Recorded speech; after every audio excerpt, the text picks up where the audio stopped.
السلام عليكم ورحمة الله وبركاته. حمدا لمن خلق الإنسان وعلمه البيان، والصلاة والسلام على رسول الله وعلى آله حزب الله وأصحابه جند الله، وبعد. فقد قال الله تعالى في القرآن العظيم والفرقان المجيد: أعوذ بالله من الشيطان الرجيم، بسم الله الرحمن الرحيم، إن الدين عند الله الإسلام. சங்கைக்குரியவர்களே, எல்லாம் வல்ல அல்லாஹுவின் பேரருளும் நபிகள் நாயகம் ஸல்லல்லாஹு அலைஹி வஸல்லம் அவர்களது நல்லாசியும் நம் அத்தனை பேர் மீதும் நிலவுமாக. அல்லாஹும் அவரது ரசூலும் எந்தெந்த கர்மங்களை எடுத்து நடக்க வேண்டும் என்று நமக்கு கட்டளையிட்டுள்ளார்களோ அவை அனைத்தையும் எடுத்து நடக்கவும், எவைகளை தவிர்ந்து நடக்க வேண்டும் என்று உத்தரவு பிறப்பித்துள்ளார்களோ அவை அனைத்தையும் தவிர்ந்து நடக்கவும் ஆரம்பமாக எனக்கும் உங்களுக்கும் நான் வசியத்து செய்து கொள்கிறேன். அல்லாஹ் தௌஃபீக் செய்வானாக. ஆமீன். சங்கையானவர்களே, நமது உயிரிலும் மேலான அன்னலம் கண்மணி சையதுனா முஹம்மதுன் ஸல்லல்லாஹு அலைஹி வஸல்லம் அவர்களினுடைய அருமந்த தோழர்களாகிய சஹாபிகளை பின்பற்றியவர்களை தாபீன்கள் என்கிறோம். அந்த தாபீன்களுடைய வரலாற்று தொடரிலே சையதுனா ரபிஅத்துர் ரஇ ரலியல்லாஹு தஆலா அன்ஹு அவர்களினுடைய வரலாற்று குறிப்பை நாம் இன்று பார்க்க இருக்கிறோம். ஹிஜ்ரி 51ஆம் ஆண்டு 51வது வருடம் முஸ்லிம்கள் மகத்தான வெற்றியை இஸ்லாத்திற்காக தேடி தந்து கொண்டிருக்கக்கூடிய காலகட்டம் அது. உலகெங்கிலும் இருக்கக்கூடிய அடிமை தலைகளை உடைத்து சுதந்திர மனிதர்களாக மனிதர்களை வாழ வைக்க வேண்டும் என்பதற்காகவும், இறைவனுக்கு செய்யப்படக்கூடிய லுல்மு என்ற ஷிர்கில் இருந்து மனிதர்களை அகற்றி ஏகத்துவ கொள்கையினுடைய அடிப்படையிலே அவர்களை வாழச் செய்ய வேண்டும் என்ற நோக்கிலும் சத்திய சஹாபாக்களாகிய பெருமக்கள் உலகெங்கிலும் பறந்து சென்று மார்க்கத்திற்கான அந்த பணியை செய்து கொண்டிருந்தார்கள். அதற்கு கடுமையான எதிர்ப்புகள் எதிரிகளிடமிருந்து வந்தபோது அவர்களை சமாளிக்க வேண்டிய நிர்பந்தமும் கட்டாயமும் அவர்களுக்கு ஏற்பட்டது. இதன் காரணத்தினால் யுத்தம் நடத்த வேண்டிய நிர்பந்தமும் அவர்களுக்கு வந்தது. அப்படிப்பட்ட நிலையில் அவர்களுக்கு சத்தியத்தை எடுத்துச் சொன்னதோடு மாத்திரமல்லாமல், உலகெங்கிலும் வாழக்கூடிய உலகத்தினுடைய 8 திக்கிலும் வாழக்கூடிய மக்களுக்கு நேர்வழியை எடுத்துச் சொல்லி, மனித நேயத்தை எடுத்துச் சொல்லி, வாழ்வு என்றால் என்ன, எப்படி வாழ வேண்டும் என்பதை எடுத்து கூறி, பெண்ணுரிமை என்பது என்ன என்பதை பற்றி எடுத்துச் சொல்லி, அவர்களுடைய உரிமைகள், குழந்தைகள் மீது பாசம் காட்ட வேண்டும், பெரியவர்களின் மீதும் பெற்றோர்கள் மீதும் பரிவும் அன்பும் காட்ட வேண்டும், மனைவியினுடைய உரிமைகள் பேணப்பட வேண்டும் என்பது குறித்து இஸ்லாம் சொல்லிய விரிவான கருத்துக்களை எல்லாம் அவர்களுக்கு எடுத்துச் சொன்ன போது, பழைய மூட்டீகத்தில் வாழ்ந்தவர்கள் எல்லாம் அதை எதிர்த்தார்கள். இறைவனை வணங்க முடியாது என்று தர்க்கம் பண்ணினார்கள். அதையெல்லாம் உடைத்து அவர்களோடு யுத்தம் நடத்த வேண்டிய கட்டாயமும் நிர்பந்தம் ஏற்பட்டது. அதே போன்று மனித நேயம் புதைக்கப்பட்டு, மனிதர்களினுடைய உரிமைகள் சிதைக்கப்பட்டு, அவர்கள் சங்கடப்படுத்தப்பட்டு, அவர்களை அடிமை தலை என்ற விலங்கிலே அவர்களை கட்டி வைத்து அநீதம் இழைத்துக் கொண்டிருந்த மக்களை தண்டித்து, அல்லது அவர்களுக்கு நல்ல போதனைகளை எடுத்துச் சொல்லி மனித உரிமைகளை பேண வைப்பதற்காக வேண்டியும் பல யுத்தங்கள் நடத்தப்பட்டது. அப்படி நடத்தப்பட்ட யுத்தங்களில் சஹாபிகளோடு தாபியின்களும் பலரும் கலந்து கொண்டார்கள். அந்த வகையிலே குராசான் என்று சொல்லக்கூடிய பகுதியிலே, சிஜிஸ்தான் பகுதி போன்றவைகளை எல்லாம் வெற்றி கொண்ட சையதுனா ரபீஅ இப்னு ஜியாதினில் ஹாரிஸி ரலியல்லாஹு தஆலா அன்ஹு கண்மணி நாயகம் ஸல்லல்லாஹு அலைஹி வஸல்லம் அவர்களுடைய அருமந்த தோழர், அவர்கள் இது போன்ற பகுதிகளை வெற்றி கொண்டு மக்களுக்கு நேர்வழி காட்டிக் கொண்டு வந்தார்கள். அவருடைய தலைமையில் ஒரு பெரிய படை சென்று கொண்டிருந்தது. அவர்களுக்கென்று சொந்தமான ஒரு அடிமை ஒருவர் இருந்தார். அவருடைய பெயர் ஃபர்ரூக். அவங்களுக்கு ஹிதமத் செய்து கொண்டிருந்தார்கள்.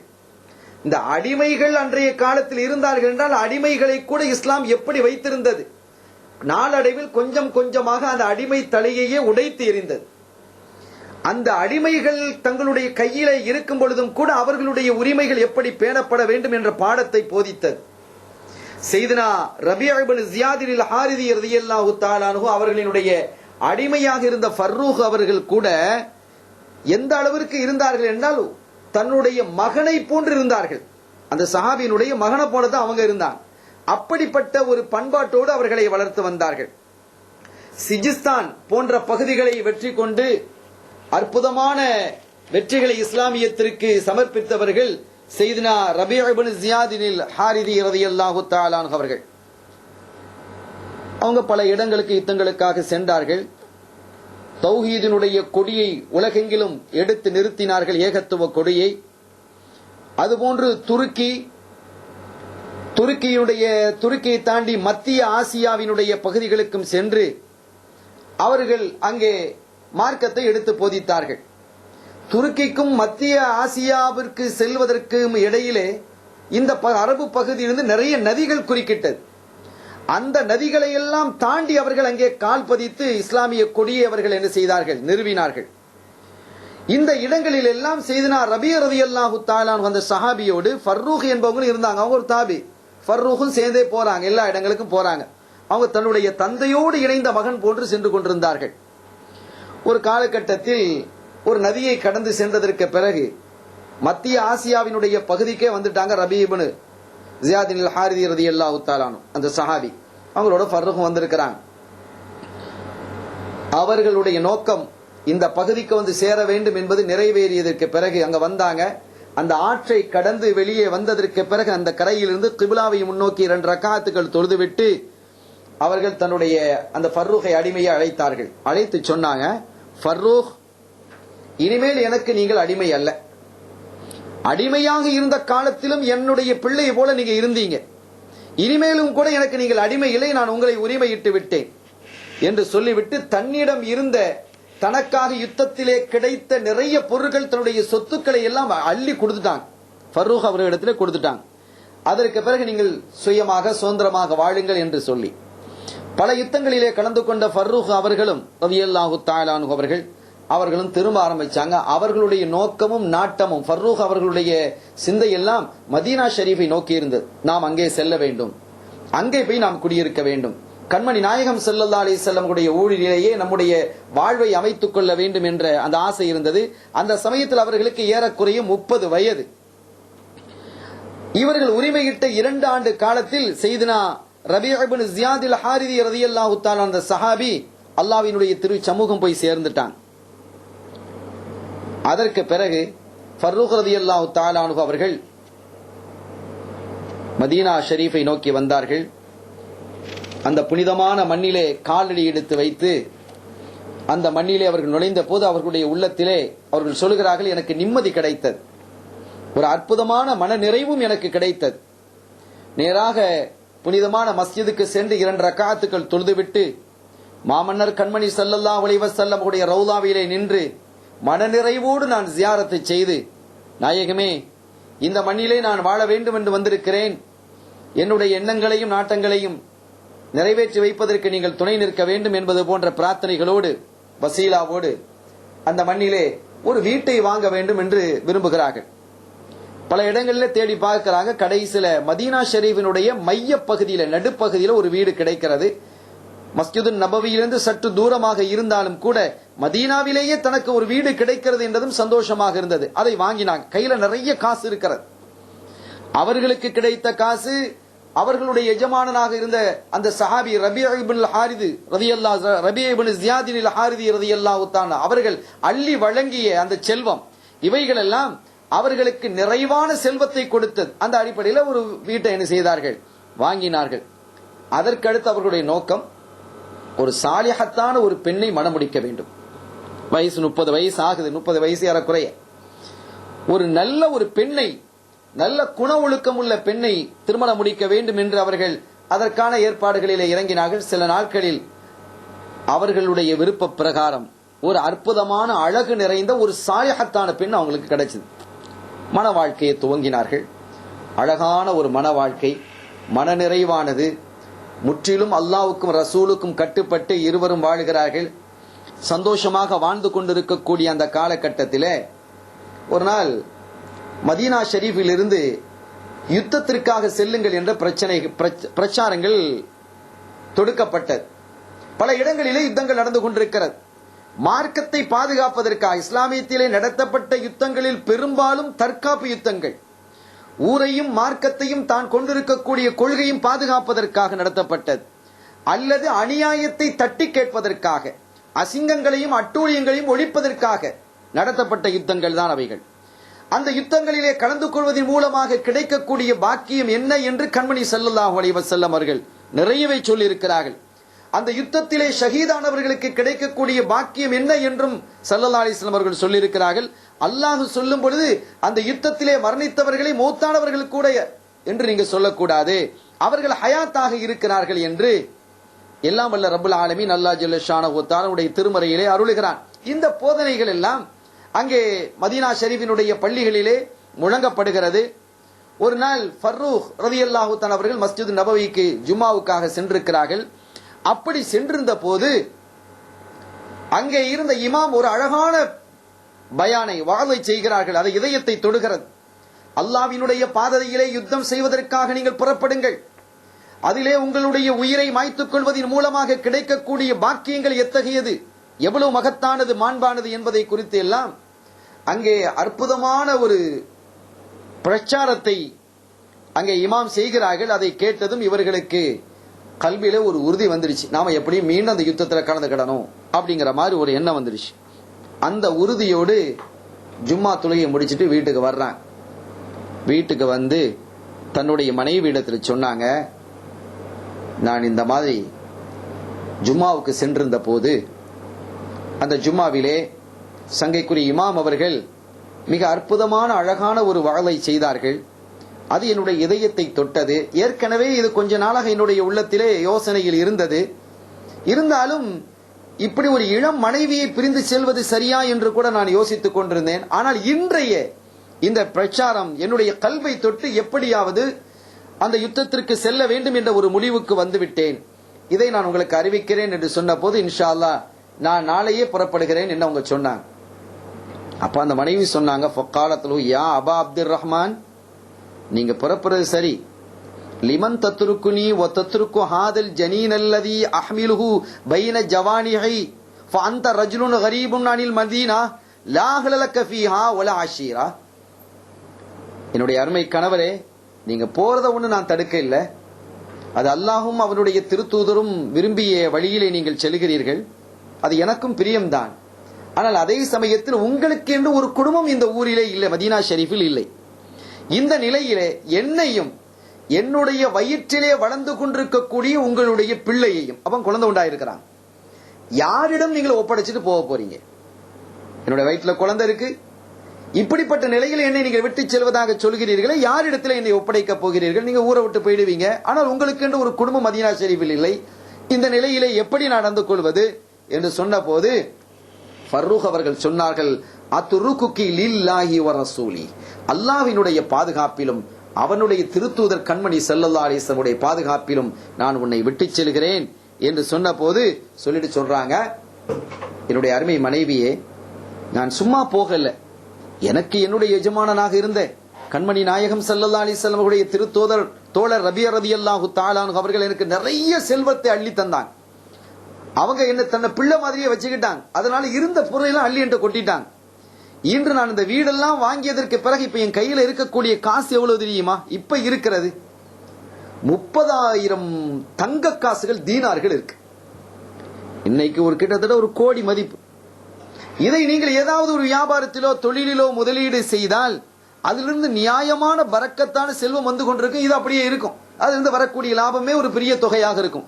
அது உங்களுக்கும் என்னுடைய பிள்ளைக்கும் தேவையை விட அதிகமாக இருக்கும். அந்த லாபமே தேவையை விட அதிகமாக இருக்கும்.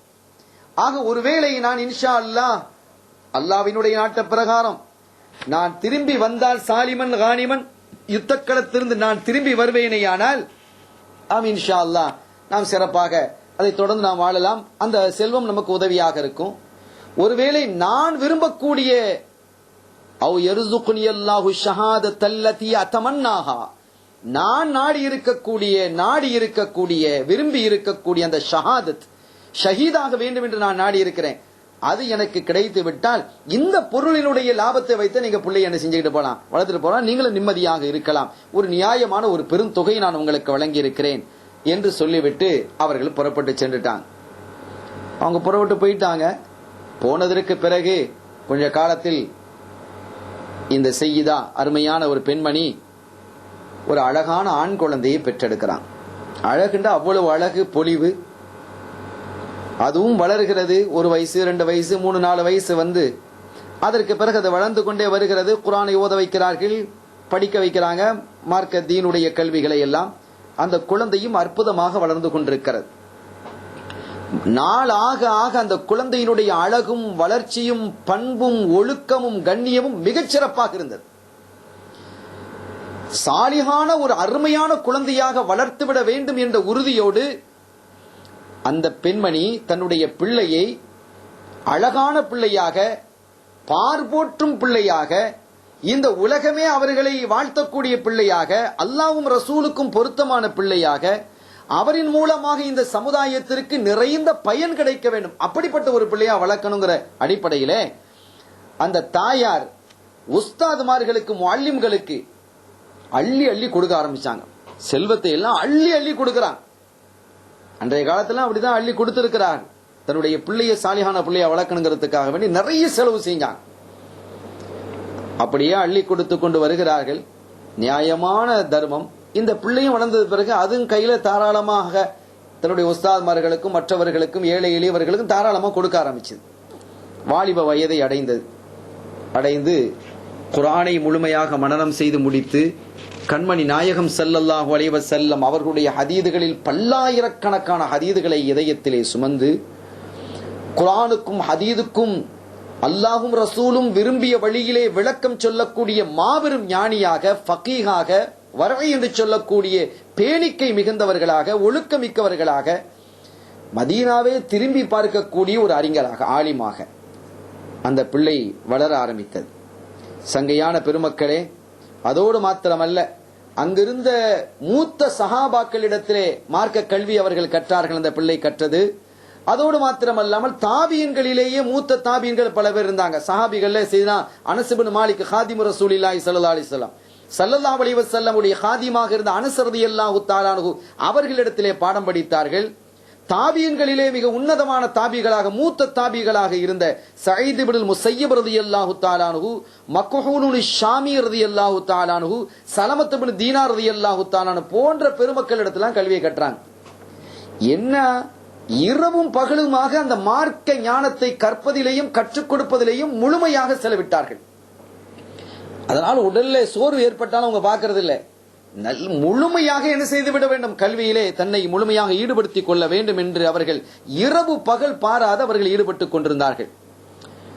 அப்போ அவங்களுடைய சில ஆக்களுடைய நண்பர்கள் சொன்னார்கள், என்ன நீங்க கொஞ்சம் நிதானமா நடந்துக்கிடலாமே, இரவும் பகலுமாக நீங்கள் கல்வியிலே முழுமையாக ஈடுபட்டுக் கொண்டிருக்கிறீர்களே, நீங்க கொஞ்சம் ரெஸ்ட் எடுத்துக்கிடலாமே என்று சொல்லும் பொழுது அவங்க சொன்னாங்க, எங்க ஷேக்மார்கள் எனக்கு கற்றுத்தந்த சஹாபிகளும் தாபீன்களும் சொல்லி இருக்கிறாங்க, இன்னல் இல்ம லா யுஅதீக பஅலஹு இல்லா இதா அதைதஹு நஃப்ஸக குல்லஹா. நீ உன்னை முழுமையாக அந்த இல்முக்கு கொடுத்தால்தான் அந்த இல்மு கொஞ்சத்தை உனக்கு தரும். இல்மினுடைய கொஞ்சம் உனக்கு கிடைக்க வேண்டும் என்றால் நீ உன்னை முழுமையாக கொடுக்கணும். அப்ப இல்முடைய கொஞ்சத்தை பெறதுக்கு நம்ம முழுமையாக கொடுக்கணும் இருக்கும் பொழுது நம்ம கொஞ்சத்தை கொடுத்தா இல்முல என்ன கிடைக்க போகுது? எனவே நான் அதற்காக அர்ப்பணிக்கிறேன் என்று அவர்கள் சொல்லிவிடுவார்கள். அதற்கு பிறகு அப்படியே அவர்கள் செயல்பட்டு கொண்டு வந்தார்கள். நாளாக நாளாக ஹத்தர் தஃபஅ ذிக்ருஹு வபஸக நஜ்முஹு வகஸர இஹ்வானுஹு, அவர்களுடைய சீத் என்று சொல்லக்கூடிய பெருமையும் சிறப்பும் கண்ணியமும் அப்படியே மதீனாவிற்கு வெளியிலும் பரவ ஆரம்பித்தது. இப்படி ஒரு இளைஞராம், ரொம்ப அற்புதமான அறிஞராம். எந்த அளவிற்கு என்றால் பெரும் பெரும் ஞானிகள் எல்லாம் அவர்களிடத்தில் போய் பாடம் படிக்கிறார்களாம் என்று சொல்லும் அளவிற்கு அவர்களுடைய பெருமை வளர்ந்து கொண்டிருந்தது, அவர்களுடைய அறிவும் வளர்ந்து கொண்டிருந்தது, அவர்களுடைய ஆற்றலும் வளர்ந்து கொண்டிருந்தது. அல்லாஹ் தஆலா அவர்களை மேன்மையும் கண்ணியம் படுத்தி வைத்துக் கொண்டிருந்தான். இது இப்படியாக சென்று கொண்டிருந்தது. அதே சமயத்தில் வாலிப வயது அடைஞ்சாங்க, கல்யாண வயசு அடைஞ்சது. அவங்க அம்மா ஒரு நல்ல சாலியான பெண்ணை பார்த்து கல்யாணம் முடிச்சு வச்சுட்டாங்க. இது இப்படி இருக்கு. வாப்பாக்காரங்க ஃபர்ரூக் அவங்க போனது என்ன ஆயிடுச்சு அப்படிங்கறது அவர்களுக்கு தெரியல. அவர்கள் யுத்த களத்திற்காக செல்கிறேன் என்று சென்று நீண்ட காலமானதற்கு பிறகும் இன்னும் திரும்பவில்லை. ஒரு கட்டத்தில் ஒரு செய்தி வருகிறது, ஃபர்ரூக் அவர்கள் எதிரிகளினுடைய கையிலே அவர்கள் கைதியாக சிக்கிக் கொண்டார்கள் என்று ஒரு தகவல் வந்தது. இன்னொரு காலத்தில் இல்ல, அவங்க கைதியாலாம் இல்ல, மாறாக அவங்க இன்னும் யுத்த களத்துல தான் இது இருக்கிறாங்க அப்படின்ட்டு. இன்னொருத்தர் வந்து சொன்னார், இல்ல இல்ல அவங்க ஷஹீத் ஆயிட்டாங்க, அவங்க விரும்பின மாதிரி ஷஹீத் ஆயிட்டாங்க என்று. இப்படி 3 கவுல்கள் சொல்கள் வந்து சேர்ந்தது. ஆனால் எது என்று தெரியல. ஆனால் ஷஹீதாகி விட்டார்கள் என்று சொன்னதும் இவங்களுக்கு கொஞ்சம் தாய்க்கு தன்னுடைய அந்த மனைவிக்கு சங்கடம் இருந்தது. பிள்ளையை பார்த்திருக்கலாமே என்று பிள்ளையை பார்க்காம போயிட்டாங்களே என்ற ஒரு வேதனை இருந்தாலும் கூட அல்லாஹுக்காகவும் அவனுடைய திருத்தூதருக்காகவும் என்னுடைய கணவர் உயிரை இழந்திருப்பார்களே, ஆனால் அது மிகப்பெரிய பரக்கத்தானது, பாக்கியமானது. அல்லாஹ்வே எனக்கு பொறுமையையும் தந்து என்னுடைய பிள்ளையோடு நானும் சிறப்பாக உன்னுடைய ஹபீபினுடைய இந்த ஊரிலே வாழ்வதற்கு நீ விரும்பிய, உன்னுடைய ஹபீபு விரும்பிய வாழ்வை நாங்கள் வாழ்வதற்கு எங்களுக்கு தௌஃபீக் செய் என்று அல்லாஹ்வினுடைய பொறுப்பிலே விட்டுவிட்டு அவர்கள் வாழ்ந்து கொண்டிருக்கிறார்கள். ஏறக்குறையது கல்யாணம்லாம் நடந்து விட்டுட்டு போய் ஃபர்ரூக் ரலியல்லாஹு அன்ஹு விட்டுட்டு போய் 30 வருஷத்துக்கு பிறகு அந்த மதீனா ஷெரீஃப்ல ஒரு மனிதர் நுழைகிறார். அவங்க வேற யாரும் இல்லை, ஃபர்ரூக் தான், ஹயாத்தா தான் இருக்கிறாங்க. 30 வருஷத்துக்கு பிறகு வராங்க. இப்படி மதீனா ஷெரீஃபிலே வந்து நுழையும் பொழுது மதீனாவினுடைய அந்த ஊர் அமைப்புகள் எல்லாம் மாறி போய் இருக்கிறது. 30 வருடத்துக்கு முன்னால் பார்த்த மதீனா மாதிரி இல்லை. நிறைய கடைகள் வந்திருக்கிறது, மக்கள் ஜனத்தொகை அதிகமாகி இருக்கிறது, வீடுகள் விரிவாகி இருக்கிறது. இதெல்லாம் பார்த்து கொண்டே வருகிறார்கள். இஷாவுடைய நேரம் அது. இஷாவுடைய தொழுகையும் முடிந்து விட்டது. நேராக மஸ்ஜிது நபவிக்கு சென்றார்கள், தொழுதார்கள். கண்மணி நாயகம் ஸல்லல்லாஹு அலைஹி வஸல்லம் அவர்களை ஜியாரத்து செய்துவிட்டு அவர்கள் நேராக என்ன தன்னுடைய இல்லம் நோக்கி செல்றாங்க. இப்ப அவங்களுடைய சிந்தனையில கற்பனைகள் இருக்கிறது. என்ன ஆச்சு, நம்முடைய மனைவி ஹயாத்தா இருக்கிறாங்களா, மூத்தா இருக்கிறாங்களா, ஒன்னும் தெரியாது. பிள்ளையை பெற்றெடுத்தாங்களா இல்லையா அது தெரியாது. அந்த பிள்ளை பெற்றெடுத்தால் ஆனா பெண்ணா, என்ன ஆகிவிட்டது, என்ன நடந்திருக்கிறது, ஏது என்று எதுவுமே புரியாமல் பல சிந்தனைகள், அப்படி இருக்கலாமா இப்படி இருக்கலாமா என்றெல்லாம் பல சிந்தனைகளை சிந்தித்துக் கொண்டே கற்பனையோடு தான் வாங்கிய அந்த வீட்டினுடைய பகுதியை நோக்கி அவர்கள் சென்று கொண்டிருக்கிறார்கள். ஸல்லல்லாஹு அலைஹி வஸல்லம் உடைய மஸ்ஜிதில் இருந்து நேராக சென்று அது கடைசியில் பார்த்தா அந்த வீடு இருக்கு.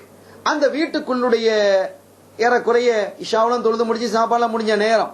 ஆனா வீட்டினுடைய கதவு திறந்து தான் இருக்கு. நிலவு ஒளி வீசி கொண்டிருக்கிறது. அந்த வீட்டுக்குள்ள என்ன செஞ்சிட்டாங்க, தான் ஊடுதாங்கிறதுக்காக ஒரு 30 வருஷத்துக்கு முன்னால, இப்ப தான் ஊடா இல்லையா அல்லது வேற யாருக்கும் அது விற்கப்பட்டதா, அவங்களா இருக்கிறாங்களே தெரியல. ஆனால் அந்த சிந்தனைகளே இருக்கிறாங்க, நாம வாங்கின வீடு தானே என்ற சிந்தனையில் வேற எந்த சிந்தனையும் இல்லாம வீட்டுக்குள்ள நுழைஞ்சிட்டாச்சு. நுழைந்து அங்க உள்ள நுழைந்து இப்படியே பாக்குறாங்க. உள்ள யாரோ வந்த மாதிரி இருக்குன்னு சொல்லி வீட்டுல உள்ள ஒரு ஆள் அங்கிருந்து வந்து பாக்குறாரு. ஒரு மனுஷங்க நின்றுகிட்டு இருக்கிறாரு.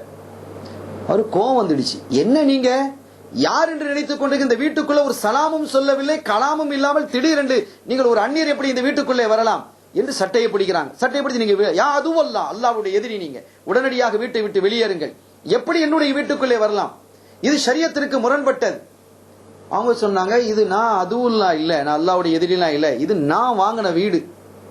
அவங்க சொன்னா, நீ வாங்கின வீடா, சுபஹானல்லாஹ், இது எங்களுடைய வீடு, நீங்க யாருன்னே தெரியல, நீங்க வீட்டுக்குள்ள வந்து கொண்டிருக்கிறீர்கள் என்று இருவருக்கும் இடையில தர்க்கம் அதிகமாகி சத்தம் உயர்ந்து கொண்டிருக்கிறது. இனி பக்கத்து வீட்டு உள்ளவங்க எல்லாம் என்ன செஞ்சிட்டாங்க, வந்துட்டாங்க. எல்லாரும் பாக்குறாங்க, என்ன இது, யாரு இந்த மனுஷன், யாரு இந்த புள்ள ஆளு சண்டை பிடிச்சிட்டு இருக்க, அந்த ஆளோட சேர்த்து சண்டை பிடிச்சிட்டு இருக்காங்களே, என்ன நடக்குதுங்கிறது அவங்களுக்கு ஒண்ணுமே புரியல. அவங்க சொல்ற அந்த ஃபர்ரூக் சொன்னாங்க, பக்கத்து வீட்டுக்காரர்களை என்ன தெரியலையா, நான் தான் ஃபர்ரூக், 30 வருடத்திற்கு முன்பாக இந்த வீட்டை வாங்கி நான் திருமணம் முடித்து என்னுடைய மனைவி அவர் குழந்தை உண்டாகி இருந்தால் அவளை வைத்து விட்டு அல்லாஹ்வினுடைய பாதையில் ஸல்லல்லாஹு அலைஹி வஸல்லம் பாதையிலே நான் புறப்பட்டு சென்றேன். நான் சில வசதிகளை செய்து கொடுத்தேன், நான் வாங்கிய வீடு. ஆனால் இவர் இங்கே வந்து உட்கார்ந்து கொண்டு என்னுடைய வீடு என்று அவர் சொல்லுகிறார், நீங்களாம் சொல்லுங்கன்னு கேட்டோன்னே அவங்க யாருக்குமே ஃபர்ரூக தெரியல. எல்லாம் புது ஆட்களா இருக்கிறாங்க. ஏன்னா இருந்தவங்க மூத்தா இருக்கலாம், வேற ஆட்கள் இந்த இடங்களுக்கு வந்திருக்கலாம்.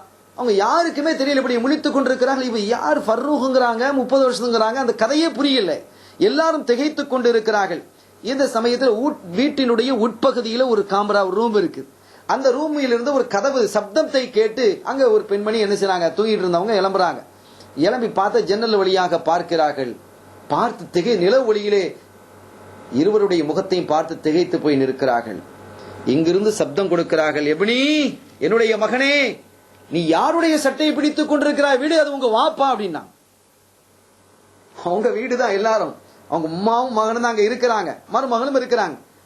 என்னுடைய அருமை மகனே, அது யாரும் இல்லப்பா, ஓம் உன்னுடைய வாப்பா, உன்னுடைய தந்தை தான் வந்திருக்கிறார்கள் என்று சொன்னதும் அப்படியே திகைச்சு போன அந்த பிள்ளை, என்ன மன்னிச்சிருங்க வாப்பா என்று சொல்லி அப்படியே கட்டி அணைத்து வாப்பாவினுடைய கரத்தை முத்தமிட்டு கழுத்தை முத்தமிட்டு கட்டி அணைத்துக் கொள்கிறார்கள். அங்கிருந்து சொன்னாங்க, யாபா அப்துல் ரஹ்மான், உங்க பிள்ளைதான், அது உங்க பிள்ளைதான், அவரோட தான் நீங்க சண்டை பிடிச்சிட்டு இருக்கிறீங்க. என்ன அந்த பெண் சொன்னது, எம் பிள்ளையா, எவ்வளவு அழகான பிள்ளையாக இருக்கிறது, அவர் பேசின பேச்சிலே நியாயம் இருக்கிறது என்று சொல்லி அப்படியே கட்டி அணைத்துக் கொண்டார்கள். அந்த பெண்மணி அங்கிருந்து சொல்றாங்க, என்னுடைய அண்டை வீட்டுக்காரர்களே, இது வாப்பாவும் மகனும் தான் தெரியாம இது நடந்துருச்சு. இப்ப விஷயத்த நீங்க விளங்கிக்கிட்டீங்களே, அல்லாஹ் உங்களுக்கு ரஹமத்தை செய்வானாக. நீங்க தயவு செய்து இந்த இடத்த விட்டு உங்களுடைய இல்லங்களுக்கு சென்னதும் அவங்க எல்லாம் வீட்டுக்கு போயிட்டாங்க. வீட்டுக்கு போனதுக்கு பிறகு உள்ள வந்தாங்க, 3 எல்லாரும் உட்கார்ந்து சாப்பிட்டாங்க. இதான் உங்க மருமகள் என்று சொன்னது. அப்படியா, எம் மருமகளா, கல்யாணம் ஆயிடுச்சா என் பிள்ளைக்கு என்றெல்லாம் பார்த்து சந்தோஷம் அடைந்ததற்கு பிறகு அதற்கு பிறகு மருமகளையும் மகனையும் ஒரு இடத்திலே அவர்களுடைய ரூமிலே விட்டு தன்னுடைய மனைவியோடு வந்து பேசுகிறார்கள். வந்து பேசினால் பழைய கதைகள், நடந்த காலங்கள், நடந்தது என்ன, நான் யாரோடெல்லாம் யுத்தம் கலந்து கொண்டேன், எந்த சஹாபி எல்லாம் கலந்து கொண்டார்கள், எவ்வளவு பெரிய தாபியன்களை எல்லாம் நான் சந்தித்தேன் என்றெல்லாம் அவர்கள் தங்களுக்குள்ளே பேசிக் கொள்கிறார்கள். பேசிவிட்டு அவர்கள் சொன்னார்கள், இப்போதும் எனக்கு கனிமத்து பொருளாக ஒரு நியாயமான பொருள் எனக்கு கிடைத்திருக்கிறது, அதையும் கொண்டு வந்திருக்கிறேன். நான் ஏற்கனவே 30,000 தங்க காசுகளை, தீனார்களையும் உங்களுக்கு நான் தந்திருக்கிறேன். இப்ப அது அப்படியே இருக்கும், ஏன்னா அது உங்களுக்கு செலவாகிறதுக்கு வாய்ப்பு இல்லை. அதை நம்ம ஏதாவது போட்டிருந்தா அதுல இருந்து ஒரு பெரிய தொகையே உங்களுக்கு கிடைத்திருக்கும், இன்னும் அதிகமாகி கூட இருக்கலாம். இப்ப நான் கொண்டு வந்திருக்கிறதையும் இன்ஷா அல்லாஹ் கொண்டு வந்து நாம் ஒரு தோட்டம் துறவுகளை வாங்கி கொண்டு இந்த ரசூல் ஸல்லல்லாஹு அலைஹி வஸல்லம், நானும் வயதாகி விட்டது, பலகீனமாகி விட்டது, என்னுடைய வயசு 60 தாண்டிடுச்சு, உங்களுக்கு நியாயமான 50 வயசு ஆயிடுச்சு. இந்த நிலையிலே நாம் அழகான ஒரு வாழ்க்கையை இங்கே என்ன செய்வோம், நாம் இங்கிருந்து நம்முடைய மக்களோடு வாழ்ந்து கொண்டிருப்போம், என்ன சொல்கிறீர்கள் என்று சொன்ன போது, ஆமா உண்மைதான், அப்ப அந்த பணத்தை எல்லாம் என்கிட்ட எப்போது நீங்கள் ஒப்படைப்பீர்கள் என்பதை கேட்கிறாங்க. இன்ஷா அல்லாஹ் அந்த செல்வத்தை நான் கூடிய சீக்கிரம் உங்க கையில நான் ஒப்படைக்கிறேன் அல்லாஹ்வினுடைய அருளால் என்று அவர்கள் சொன்னார்கள். கொஞ்ச நேரத்துல ஃபர்ரூக் அவங்க தூங்கிட்டாங்க. இந்த தாய்க்கு தூக்கம் வரல. ஏன் தூக்கம் வரலன்னு சொன்னா, இப்ப அவங்க கையில காசே கிடையாது. 30,000 தங்க காசலும் கோடிக்கு பெருமானமான அந்த அத்துணை பணத்தையும் தன் பிள்ளையை சிறப்பாக உருவாக்க வேண்டும் என்பதற்காகவே செலவழிச்சிட்டாங்க. தான தர்மங்கள், ஏழை எளிய பசிக்கிறது என்று வந்தவர்களுக்கெல்லாம் அள்ளி கொடுத்தார்கள். இப்போது தன் பிள்ளை தருவதை வைத்து சாப்பிட்டுக்கிட்டு இருக்கிறான். தன் பிள்ளை சம்பாதிச்சு ஏதாவது தரக்கூடியதுதான் என்ன செஞ்சுட்டு இருக்கிறாங்க, சாப்பிட்டுக் கொண்டிருக்கிறார்களே தவிர இப்ப கையில அந்த செல்வம் எதுவுமே இல்லை. ஆனா இதை எப்படி தன்னுடைய கணவரிடத்தில் சொல்வது, இவ்வளவு பெரிய செல்வத்தை நான் தந்திருக்கிறேன் என்று கேட்பாரே, அவர் வேற பெரிய கற்பனையோடு வேறு வந்திருக்கிறாரே, இவருக்கு நான் என்ன பதில் சொல்வது, அல்லாஹ்வே நீயே போதுமானவனாக இருப்பாய். அந்த ராத்திரி பூரா அவங்க தூங்க அப்படியே வெடிச்சிட்டு இருக்கிறாங்க. என்ன பதில், மனசெல்லாம் கலக்கமாக இருக்கிறது. சுபுஹனுடைய பாங்கு சொன்னவுடன் சையதுனா ஃபர்ரூக் ரலியல்லாஹு தஆலா அவர்கள் எழுந்தார்கள். எழுந்து உதவி செஞ்சுட்டு மகனை எங்கேன்னு கேட்டாங்க. முதல்ல கேட்டாங்க, மகனுக்கு என்ன பேர் வச்சிருக்கிறீங்கன்னு கேட்டாங்க. சொன்னாங்க, ரபியா என்ற பெயர் வச்சிருக்கிறேன். ஏன்னா உங்களுடைய எஜமானனாக இருந்த கண்மணி நாயகத்தினுடைய தோழர் ரபியா, அவங்க பேர் ரபின்னு இருந்ததுனால பிள்ளைக்கு நான் ரபியான்னு வச்சிருக்கிறேன். அல்ஹம்துலில்லாஹ், அழகான பேர், ரொம்ப சந்தோஷமாக இருக்கிறது, நான் இருந்தாலும் அதைத்தான் செய்திருப்பேன் என்று சொல்லிவிட்டு ரபியாவை எங்கேன்னு கேட்கிறாங்க. அவங்க தஹஜ்ஜுதுடைய பாங்கு சொல்லும் பொழுதே மஸ்ஜித் நபவிக்கு போயிட்டாங்க. அப்பவே போயிட்டாங்க, புள்ள போயிட்டார் நேரத்தோட. அப்படியா, அப்ப நான் இப்பவுமே புறப்பட்டு போகிறேன். நீங்கள் புறப்பட்டு போறதுக்குள்ள அங்க ஜமாத்து முடிஞ்சிரும் நான் நினைக்கிறேன், ஜமாத்து தொழுகை முடிஞ்சிரும் என்று. இருந்தாலும் கூட நான் மஸ்ஜித் நபவியிலே நான் போய் தொழுகிறேன் என்று சொல்லி அங்கிருந்து புறப்பட்டு வருகிறார்கள். தொழுகை முடிந்து விட்டது. இருந்தாலும் தொழுது விட்டு ஸல்லல்லாஹு அலைஹி வஸல்லம் அவர்களுடைய புனிதமான ரவுலா ஷரீஃபிலே நின்று ஜியாரத்தையும் முடித்து விட்டு கொஞ்ச நேரம் அங்கே நிம்மதியாக அமர்ந்திருப்போம் என்று அமர்ந்திருக்கிறாங்க. அப்படி அமர்ந்திருக்கும் பொழுது சற்று தூரத்திலே ஒரு ஷேக் அமர்ந்து தலைப்பாகி கட்டி, ஒரு இளைஞர், ஒரு இளமையான ஒரு ஷேக் தான் அவங்க, ஒரு நல்ல மார்க்க உபன்யாசங்களை செய்து கொண்டிருக்கிறார்கள். மக்கள் கூடி இருந்து நிறைய கேள்விகளை கேட்கறாங்க, பதில் சொல்றாங்க, அவர் பாடங்கள் நடத்துறாங்க. கண்மணி ஸல்லல்லாஹு அலைஹி வஸல்லம் அவருடைய ஹதீதுகளையும் குர்ஆன் ஷரீஃபையும் அருமையான விளக்கம் நடந்து கொண்டிருக்கிறார்கள். தூரமாக இருந்ததின் காரணத்தினால் அவங்களுடைய முகம் தெரியல, சற்று தூரத்தில் அவங்க உட்கார்ந்து கேட்டுக்கிட்டு இருக்கிறாங்க.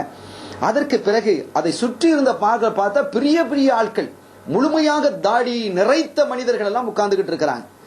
எல்லாம் முடிந்தது, பாடம் முடிந்ததும் அந்த ஷேக் அவர்கள் எழுந்தார்கள். அந்த ஷேக்குக்கு பின்னாலேயே, அந்த இளைஞராக இருக்கக்கூடிய அந்த ஷேக்குக்கு பின்னாலேயே பெரும் பெரும் வயது மூத்த பெரியவர்கள் எல்லாம் பின்னால் அப்படியே போறாங்க. வாசல் வரை சென்று வழி அனுப்பி வைக்கிறார்கள். அந்த சமயத்திலே இந்த ஷேக் எவ்வளவு பெரிய கண்ணியமான ஷேக்கா இருக்கிறாங்களே, இவ்வளவு பெரியவர்கள் எல்லாம் அவர்களை பின்பற்றி போறார்களே, இவர்கள் யார் என்பதை தெரிந்து கொள்ள வேண்டும் என்பதற்காக பக்கத்தில் இருந்த ஒரு இடத்துல கேட்டாங்க, என்ன மன்னிச்சுக்கங்க, இந்த ஷேக் பாடம் நடத்தினாங்களே இவங்க யார் அப்படின்னு கேட்டதும் அவங்க கேட்டாங்க, நீங்க இந்த ஊர் வாசி இல்லையோன்னு அந்த ஆள் கேட்கிறார் பக்கத்துல இருந்து. உங்களுக்கு இந்த ஊர் இல்லையா? இல்ல, என்ன மதீனா தான், நான் கொஞ்சம் வெளியில போயிட்டேன், ரொம்ப காலமா வெளியில இருந்துட்டு நான் என்ன செஞ்சிருக்கிறேன், இப்ப திரும்பி வந்திருக்கிறேன், அதான் என்ன பாக்குறேன். இவங்க தான் இந்த பள்ளியினுடைய இமாம், இந்த மஸ்ஜிதுடைய இமாம் இவங்க தான். மணி ஷேக்னு கேட்கிறீங்களே, இவங்க தான் இவருடைய இமாம். அப்படியா? அவர்கள் தான் இவர்கள். இன்னும் சொல்ல போனால் இவர்கள் மிக சிறப்பானவர்கள், எல்லா கலைகளிலும் தேர்ந்த ஒரு பெரிய ஞானியாக இருக்கிறார்கள். பெரும் பெரும் அறிவாற்றல் மிக்க தாபியன்கள் எல்லாம் இவர்களிடத்திலே வந்து கற்றுக்கொண்டிருக்கிறார்கள். இன்னும் உங்களுக்கு சொல்லவா, நம்முடைய மாலிக் மதுஹபினுடைய இமாமாக திகழக்கூடிய மாலிக் ரலியல்லாஹு தஆலா அன்ஹு அவர்கள் இவருடைய மாணவர்கள் தான். இமாமுல் ஆலம் அபூ ஹனீஃபா ரஹ்மத்துல்லாஹி அலைஹி அவர்கள் இவர்களுடைய மாணவர்கள் தான். இப்படி பெரும் பெரும் ஞானிகள் எல்லாம் கற்றுக்கொள்ளக்கூடிய அற்புதமான அறிவாளராக திகழக்கூடியவர்கள் இவர்கள். அப்படியா? ரொம்ப சிறப்பானவர்களாக தெரிகிறதே. அது மாத்திரமல்ல, சஹியுல் யத், கேட்டு வருபவர்களுக்கு இல்லைன்னு சொல்ல மாட்டாங்க, அள்ளி கொடுத்துருவாங்க, என்ன இருக்க கொடுத்துருவாங்க, கணக்கு பார்க்கிற ஆள் இல்லை. இதனால் இவர்களை நேசிக்கக்கூடியவர்கள் மிக அதிகமாக ஆயிட்டாங்க. இவர்களுடைய சகோதரர்கள், நண்பர்கள், இவர்களை நேசிக்கக்கூடிய அன்பாளர்கள், முஹிப்பீன்கள் என்று விரிவடைந்து போய்விட்டது. எல்லோருக்கும் இவர்களை தெரியும். இன்னும் சொல்ல போனால் இவர்களுடைய பெயரை கேட்டாலே எல்லாருக்கும் சந்தோஷம். இந்த மதீனா ஷரீஃபிலே இருக்கக்கூடிய மக்கள் அத்தனை பேருக்கு சந்தோஷம். மதீனாவினுடைய சுற்றுவட்டாரங்களில் இருக்கக்கூடிய மக்களும் இவங்க பெயரை கேட்டா சந்தோஷம் அடைவார்கள். அந்த அளவிற்கு இவர்களினுடைய சிறப்பு விரிவடைந்திருக்கிறது. கூஃபாவிலிருந்தும் பசராவிலிருந்தும் மக்கள் திரளாக வந்து, பேரறிஞர்கள் எல்லாம் திரளாக வந்து இந்த மதீனா ஷரீஃபிலே இருந்து கற்றுக்கொண்டிருக்கிறார்கள். இன்னும் சொல்ல போனால் யஹ்யா இப்னு ஸயீதில் அன்சாரி ரலியல்லாஹு தஆலா அன்ஹு, சுஃபியானு ஸௌரி ரலியல்லாஹு தஆலா அன்ஹு, அப்துர் ரஹ்மான் இப்னு அம்ருல் ஔஸாஇ ரலியல்லாஹு தஆலா அன்ஹு, லைத் இப்னு ஸஅத் ரலியல்லாஹு தஆலா அன்ஹு போன்ற பெரிய இமாம்கள் எல்லாம் இவங்களுடைய மாணவர்கள் தான். எல்லாம் இவங்க வந்து படிச்சுட்டு போயிட்டு இருக்கிறாங்க. அப்படியா? அது மாத்திரமல்ல, இவங்க எல்லா குணங்களும் முழுமையாக பெற்றவர்கள். ஸல்லல்லாஹு அலைஹி வஸல்லம் அவர்களுடைய குணத்தை அப்படியே தன்னுடைய வாழ்வியலில் கொண்டவர்கள். மிக அன்பாளர், அதே சமயத்தில் ஷரியத்தினுடைய சட்ட திட்டத்தில் சரியாக நிற்கக்கூடியவர்கள். யாராவது பிறழ்ந்து நடந்தால் அதை உடனடியாக தட்டி கேட்கக்கூடியவர்களாக இருப்பார்கள். மிக அன்போடு குழந்தைகளிடையே இருப்பாங்க. பெரியவங்க இடத்துல ரொம்ப பாசத்தோடு நடந்து கொள்வார்கள். மொத்தத்தில் அல்லாஹும் ரசூலும் விரும்பிய ஒரு வாழ்க்கையை வாழக்கூடிய ஒரு அற்புதமான ஒரு ஷேக் இவங்க. அப்படியா? ரொம்ப பெரிய ஆளா தான் தெரியுது. இவங்க பெயர் என்ன என்று நான் தெரிந்து கொள்ளலாமா? இவங்களுடைய பெயர் ரபியத்துர் ரஇ. அது என்ன ரபியத்துர் ரஇ என்று புதுசா இருக்குது அப்படின்னு கேட்கும் பொழுது அவங்க சொன்னாங்க, ரஇ என்று சொன்னால் சிந்தனை. இந்த மதீனாவில இருக்கக்கூடிய உலமாக்கள், அறிஞர்கள், தாபீன்கள், பெரிய பெரிய ஆட்கள் இருக்கிறாங்க. அவர்களுக்கெல்லாம் ஒரு ஹுக்குமிலே, ஒரு சட்டத்திலே அல்லது ஒரு விஷயத்திலே சந்தேகம் ஏற்பட்டு அதற்கான தெளிவு கிடைக்காத போது இவங்க இடத்துல வந்து சொல்லுவாங்க. இவங்க முழுமையான ஆய்வு செய்து விட்டு தன்னுடைய அந்த கருத்தை அவர்கள் வெளியிடுவார்கள். அவர்களுடைய கருத்தை எல்லாரும் ஏத்துக்கிடுவாங்க. இவங்களுக்கு வயசுல மூத்தவங்க எல்லாம் ஏத்துக்கிடுவாங்க. அதனால இவங்களுக்கு ரபியத்துர் ரஇ, சிந்தை மிகுந்த ரபியா, சிந்தை செம்மையாக இருக்கக்கூடிய ரபியா என்று இவர்களுக்கு பெயர் என்று. பெரிய அற்புதமாகத்தான் இருக்கிறது. ஒரு நல்ல பெயர் தான், அல்ஹம்துலில்லாஹ். இன்னும் ஒரு விஷயத்தை உங்களுக்கு சொல்றேன். இவங்களுடைய வாப்பா ஒருத்தர் இருந்தார். அவரு வந்து யுத்த களத்திலே கலந்து கொள்வேன்னு சொல்லி என்ன செஞ்சிட்டாரு, வெளியூருக்கு போயிட்டார். 30 வருஷம் மேல ஆச்சு. அவங்க வாப்பா பேரு ஃபர்ரூக். இன்னும் அந்த மனுஷன் ரொம்ப காலம் பிறகு என்ன செஞ்சிருக்கிறாரு, இந்த நேத்து ராத்திரி வந்துட்டாருன்னு சொல்லி நாங்க கேள்விப்பட்டோம். வாப்பா கூட என்ன செஞ்சிருக்கிறாங்களாம், இப்ப வந்திருக்கிறாங்களாம். அவங்க வாப்பா பேரு ஃபர்ரூக். 30 வருஷத்துக்கு பிறகு என்ன செஞ்சிருக்கிறாங்க, எங்களுடைய ஷேக்குடைய தந்தை வந்திருக்கிறதாக நாங்கள் கேள்விப்பட்டோம் என்று சொன்னதும் அப்படியே அசந்து போயிட்டாங்க. எம் பிள்ளையா, இவ்வளவு நேரம் எம் பிள்ளைய பத்தியா சொல்லிட்டு அப்படியே கண்ணீர் வடிகிறது. அந்த கண்ணீர் வடியக்கூடிய கண்ணீரை இந்த மனிதர் பார்க்கல, இந்த விளக்கம் சொன்ன மனிதர் பார்க்கல. சரி, அவங்க சந்தோஷத்துல அழுகிறாங்கன்னு சொல்லி என்ன அந்த இடத்தை விட்டு கிளம்பி போயிட்டாங்க. சினார் ஃபர்ரூக் ரலியல்லாஹு தன்னுடைய உடலெல்லாம் அப்படியே நடுங்கி போய் விட்டது. என் கண்மணி, என்னுடைய கவிது, என்னுடைய ஈரக்கொலை, இவ்வளவு பெரிய அறிஞராக உலகம் போற்றக்கூடிய இந்த மதீனாவினுடைய மூத்த அறிஞராக ஆயிட்டாங்களா இந்த சின்ன வயசுலேயே? 30-32 வயசு கூட இருக்காது. அப்படிப்பட்ட வயசுலேயே உலமாக்களுக்கெல்லாம் தலைமை உலமாக எப்படி ஆயிட்டாங்களே. ஸல்லல்லாஹு அலைஹி வஸல்லம் அவர்களுடைய மஸ்ஜிதிலே தலைமை இமாமாக நின்று தொழ வைக்கக்கூடிய பாக்கியம், அங்கே இருந்து அவர்களுடைய ரவுலாவுக்கு முன்னாடி இருந்து அவர்களுடைய ஹதீதை விளக்கம் சொல்லக்கூடிய பாக்கியம் கிடைத்திருக்கிறது எம்மகனுக்கா என்று அப்படி கண்ணீர் வடித்தவர்களாக தாடியெல்லாம் நனைஞ்சிருச்சு அழுது. அப்படியே தளர்ந்த நடையோடு வீட்டுக்குள்ள வராங்க. வீட்டுக்குள்ள வரும் பொழுது அங்க தளர்ந்த நிலையோடு வரும் பொழுது உங்களுடைய மனைவி பதறி போயிட்டாங்க. யா அபா அப்துர் ரஹ்மான், என்ன ஆச்சு உங்களுக்கு? என்ன ஆச்சு? எப்படி ஏன் தளர்ந்து வர்றீங்க? கண்ணமெல்லாம் வீங்கி இருக்கிறது, கண்கள் எல்லாம் கலங்கி இருக்கிறது, என்ன என்று சொல்லும் பொழுது, இல்லை, எல்லாம் ஹைரான விஷயம்தான். என்ன ஹைரு? லக்கத் ரஅய்து வலதனா ரபிஆ ஃபீ மகாமின் மினல் இல்மி வஷ்ஷரஃபி வல் மஜ்தி மா ரஅய்து லிஅஹதின் மின் கப்ல். நம்ம புள்ள ரபியாவை நான் இப்ப மஸ்ஜித் நபவியில பார்த்தேன். நான் இதுவரைக்கும் யாரையும் இவ்வளவு பெரிய உயர்ந்த பதவியில, சிறப்பில, இல்மில நான் யாரையும் பார்க்கல. அப்படிப்பட்ட உயர்ந்த தளத்திலே நான் பார்த்ததை என்னுடைய கல்பு ஆனந்தத்தால், பெருமிதத்தால் சந்தோஷம் அடைந்தது. அதன் வெளிப்பாடுதான் இந்த தளர்ந்த நடையும் கண்ணீரும் என்று சொன்னதும் அம்மாவுக்கு சந்தோஷம் ஆயிடுச்சு. இந்த நேரத்தை சரியாக பயன்படுத்திக் கொள்ளணும்னு சொல்லிட்டு அவங்க கேட்கிறாங்க, யா அபா அப்துர் ரஹ்மான், இப்ப நீங்க சொல்லுங்க, நீங்க என்கிட்ட தந்த ஒரு பெரிய செல்வம் 30,000 தங்க காசுகள் உண்மைதான். அதையெல்லாம் பிள்ளையை இந்த அளவுக்கு உருவாக்க வேண்டும் என்பதற்காகவே நான் எல்லாத்தையும் செலவழிச்சு முடிச்சிட்டேன். இப்போ அந்த செல்வத்தை நான் உங்களுக்கு திருப்பி தருவா, அல்லது நம்முடைய செல்வமாக இருக்கக்கூடிய இந்த பிள்ளையை நீங்க போதுன்னு நினைக்கிறீங்களா? என்ன மனைவி அப்படி கேட்கிறீங்க? இதைவிட ஒரு சிறந்த செல்வம் இருக்க முடியுமா? என்னுடைய கண்கள் எல்லாம் குளிர்ந்து விட்டது, என்னுடைய கல்வெல்லாம் நிறைந்து விட்டது. எப்படிப்பட்ட ஒரு பிள்ளையை நீங்கள் உருவாக்கி வைத்திருக்கிறீர்கள்? நீங்கள் பிள்ளையவா உருவாக்கி வைத்திருக்கிறீர்கள்? மகானை உருவாக்கி வைத்திருக்கிறீர்கள். நானே அவருடைய காலடியில அமர்ந்து பாடம் படிக்கலாம் என்று எண்ணும் அளவிற்கு அல்லவா பிள்ளையை நீங்க வளர்த்திருந்தீங்க. அற்புதமான ஒரு பிள்ளையை, அல்லாஹ்வுக்கும் ரசூலும் விரும்பக்கூடிய, நேசிக்கக்கூடிய ஒரு பிள்ளை அல்லவா நீங்கள் அற்புதமாக வளர்த்து வைத்திருக்கிறீர்கள்.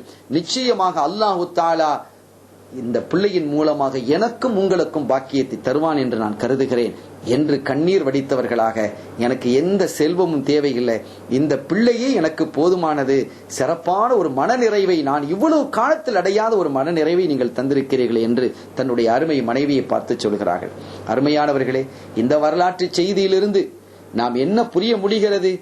பிள்ளைகளை சிறப்பான முறையிலே அல்லாஹ்வுக்கும் அவனுடைய கண்மணி தூதர் ஸல்லல்லாஹு அலைஹி வஸல்லம் அவர்களுக்கும் பிரியமான வழியிலே நம்முடைய பிள்ளைகளை வளர்க்க வேண்டும். அதன் மூலமாக அல்லாஹ்வின் அருளை பெற வேண்டும், ஸல்லல்லாஹு அலைஹி வஸல்லமுடைய நெருக்கத்தையும் மஹப்பத்தையும் நாம் பெற வேண்டும் என்பதை இந்த வரலாறு நமக்கு படிப்பினையாக காட்டுகிறது.